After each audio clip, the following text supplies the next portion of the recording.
Shalom, shalom, peuple de Dieu. Ezali oya bino ndeko la sœur Mervyn Ngayo na kati na cri ya Rama.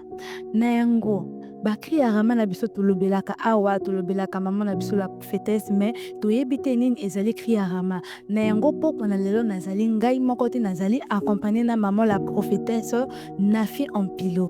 Azali na poko na lelo awa alingi ko répondre na quelques questions auto préparées parce que tout le monde a cri ya Rama, tout le monde a émission ndenge elikanaka mais kasi toyebi te cri ya Rama ezali nini, toyebi te yango ezali wapi. Na yango tolingi topose bamituna epai ya mama. Na yango question ya liboso tolingi koloba maman, pourquoi ce slogan cri à Rama? Merci beaucoup, peuple de Dieu. J'espère que vous allez bien. Je ne suis plus à être présentée. On m'a déjà présenté. Je suis la servante de l'Éternel, maman Nafi Ampilo. Je aimerais répondre en disant pourquoi ce slogan cri à Rama. Tout d'abord, le cri à Rama, c'est un cri d'amertume, c'est un cri de chagrin, c'est un cri de détresse.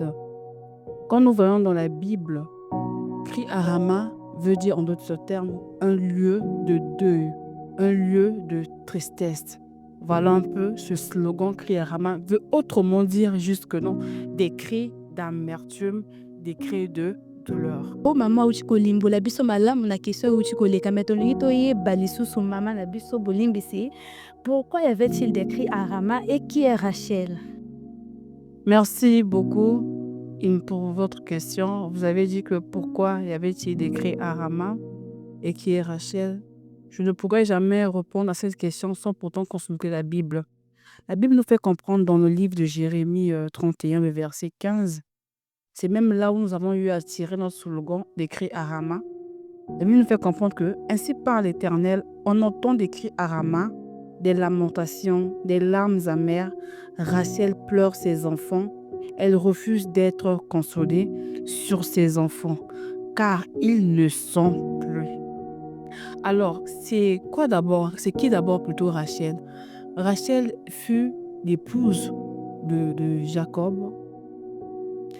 Elle a eu à enfanter 2 enfants. Rachel, elle a d'abord subi beaucoup de choses dans le parcours de sa vie. Elle aimait bien son mari Jacob, mais en aimant son mari, elle était incapable de donner des enfants à son mari. D'où la Bible nous fait comprendre que quand Jacob vient pour prendre Rachel, leur père Laban dit à Jacob que non, il n'est pas coutume de chez nous de prendre d'abord la plus petite. Il faut d'abord prendre d'abord l'aînée. Et c'est par là que Jacob avait d'abord pris Léa comme étant épouse et il a eu à subir, Rachel a eu à encaisser cela. Malgré le fait qu'elle aimait bien son mari, mais vu la coutume que leur tradition a eu imposée, Rachel était obligée d'accepter cela. Elle acceptait le fait que son mari, qui est Jacob, était avec sa grande sœur Léa. Et quelques années plus tard, Jacob vient prendre Rachel. Mais en prenant Rachel, Rachel était incapable de donner des enfants à son époux. Rachel, elle a eu à subir des douleurs dans son cœur. Elle était incapable de donner des enfants à son époux. Et qu'est-ce que Rachel fait? Elle proposa plutôt à son homme de prendre sa servante comme épouse afin de lui faire des enfants. Et c'est comme ça là que non, Jacob avait accepté. Mais malgré cela, Rachel, elle pleurait au-dedans d'elle.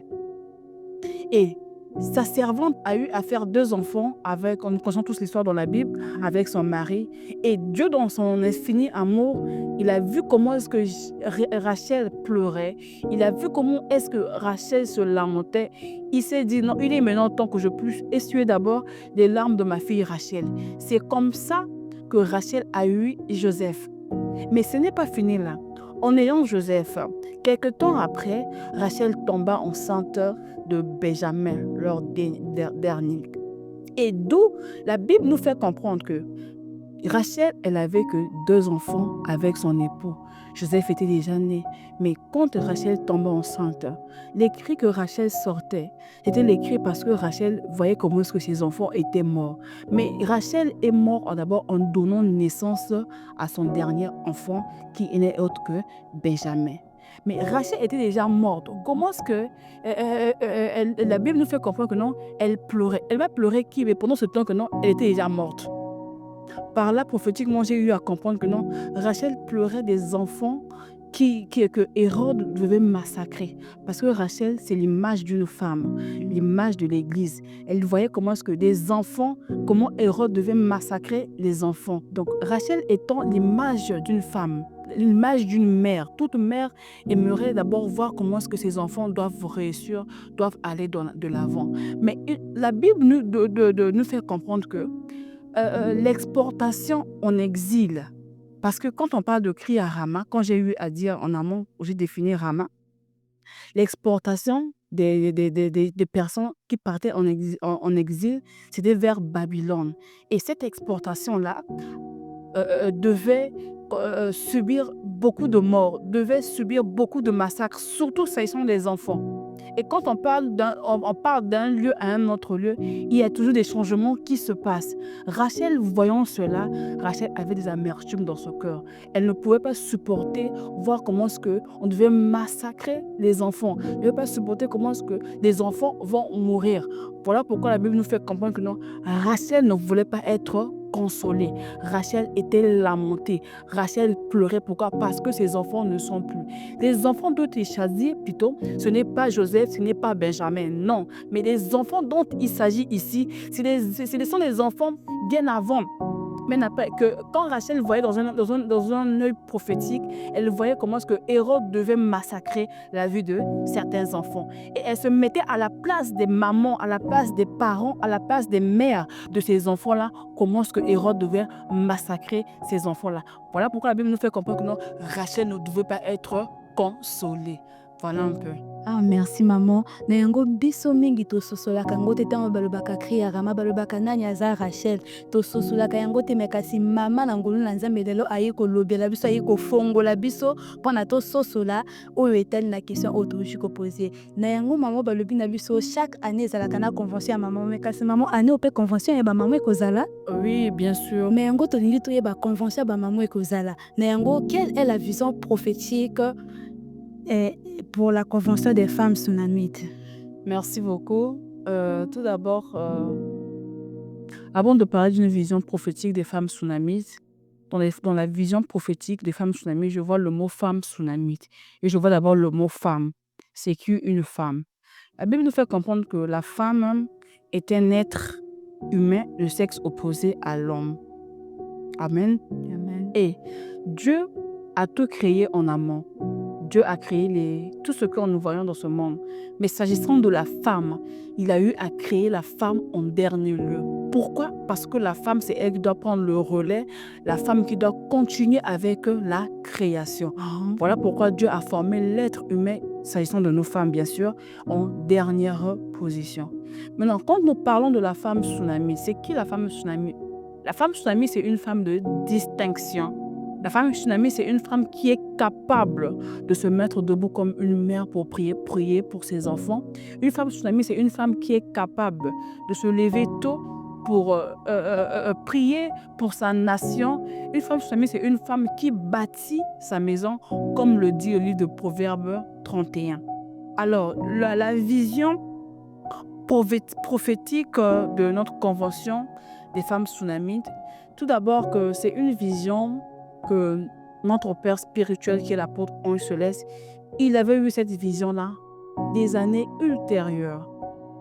Et quand il a eu cette vision, il me l'a fait part.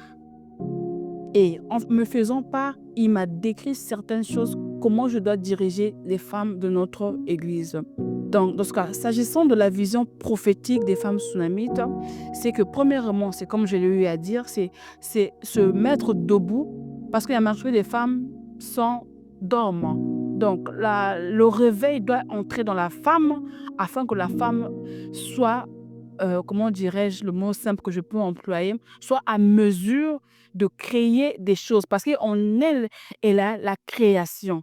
Donc, la femme tsunami, c'est une femme qui doit se mettre debout pour sa nation, qui doit se mettre debout pour son église. Amen. Donc, la vision prophétique pour la femme tsunamite, c'est d'abord, elle doit se mettre debout pour sa nation, et pour son église.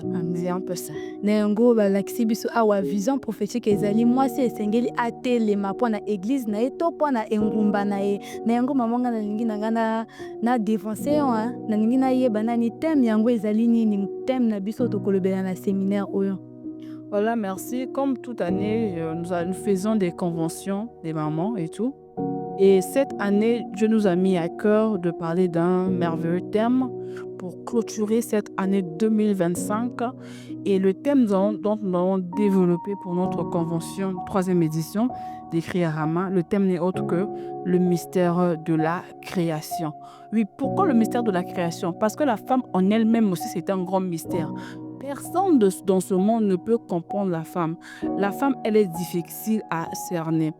D'où ce thème du mystère de la création est venu aussi pour émerveiller encore la femme, pour lui dire en elle-même qu'elle est à mesure aussi ce que l'homme peut faire.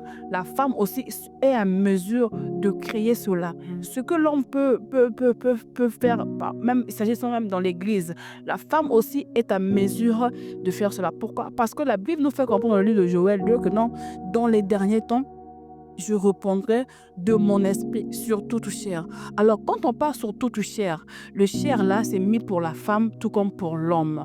Si je passe à la servante, de la femme plutôt à la servante, c'est que j'ai quelque chose à dire à l'église. Mais si je reste seulement focus à la femme, je ne suis pas servante, là, je dois me taire. D'où la Bible nous fait comprendre que non, la femme aussi est à mesure de parler à la part du Seigneur, s'agissant partout dans le monde entier. Amen. Na yango kaka ya suka mama nasepeli malamu lokola nayambi mama na kashi na plateau na ngai mpo nayebaki mama akolakisa biso mama akofungola biso oyo toyebaki te.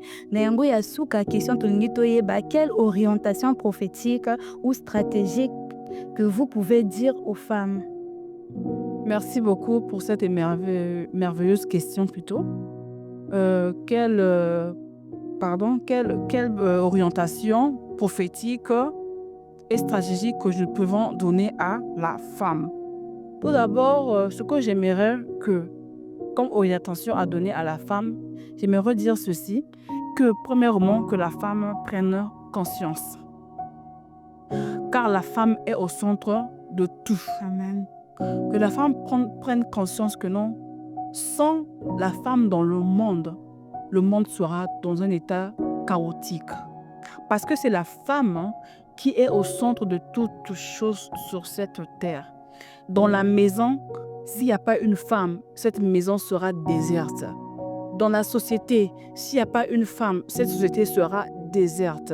Donc, j'aimerais dire comme orientation pour la femme est qu'elle doit prendre conscience et elle doit se mettre debout pour sa nation, pour ses enfants, pour son église. Car vivre dans un monde sans la femme, c'est vivre dans les ténèbres. C'est la femme qui apporte la lumière, c'est la femme qui apporte la joie, c'est la femme qui bâtit. Voilà un peu.